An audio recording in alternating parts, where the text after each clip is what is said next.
আমরা যে শ্রীরামকৃষ্ণ দেবের যে জীবনী আমরা যে পড়ি,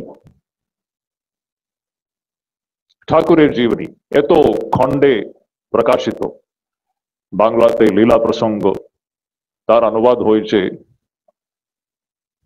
ইংরেজি ভাষাতে, সব ভাষাতেই অনুবাদ হয়েছে। এই যে বিশদ যে ঠাকুরের জীবনী যে আছে, এই জীবনীকে আমরা যদি সামারাইজ করি, আমি মাঝে মাঝে একটু ইংরেজি শব্দগুলো ইউজ করব, কিছু মনে করবে না। এই পুরো যে ঠাকুরের যে জীবনীকে যদি আমরা সামারাইজ করি,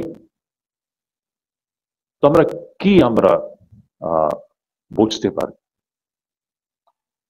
দেখুন, শ্রী রামকৃষ্ণ ছিলেন বেদের মূর্ত স্বরূপ।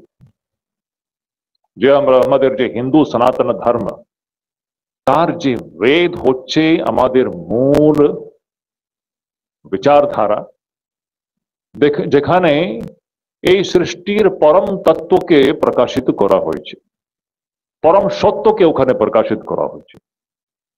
সেই পরম সত্যের মূর্ত বিগ্রহ ছিলেন ভগবান শ্রী রামকৃষ্ণ।